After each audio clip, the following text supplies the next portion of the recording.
This is precalc notes on parent functions, vertical and horizontal shifts, section 3.4.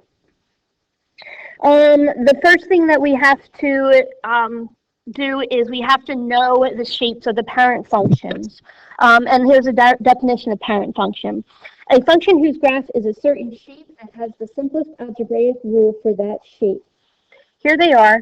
This is the same as what was on the front page of the 3.4 exploration project that you worked on.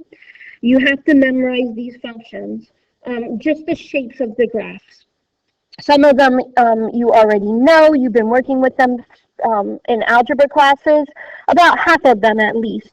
Probably the greatest integer function is new for you. The reciprocal function is new for you. The square root function is new for you, and the cubic root. But the rest of them should all be ones that you're familiar with already.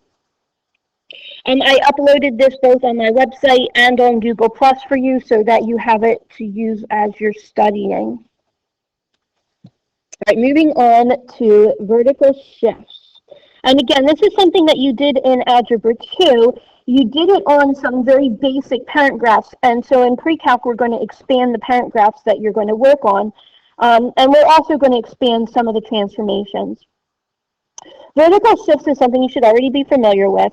Anytime you add or subtract a number to a parent function, as this, you're going to move that function either up or down. In this case, it's negative, so we're going to move the function down. So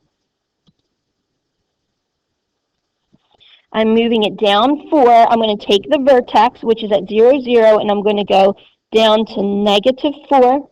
Okay, and I'm just going to plot a couple more points to the left and right of it.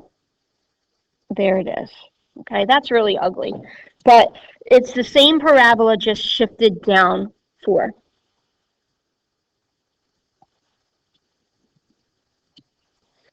Okay, here I've got shifting up 3. There's the vertex. There it is. Okay.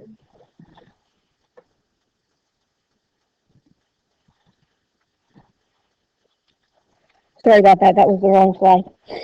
All right, horizontal shift. All right, this one's a little bit harder.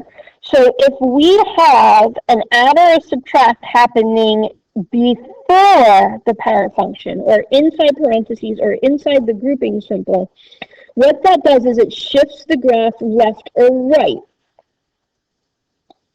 It is the opposite direction as what might seem intuitive. If we are subtracting 3, we shift to the right. If we are adding 3, we shift to the left. So here I've got the square root function. You see the parent graph shown. The transformation of the square root of x minus 3 is going to, that point that used to be at the origin is now at positive 3, and there's the graph. Okay. And here I'm just going to do the same thing, except here I'm adding 2, which means I'm moving to the left 2. All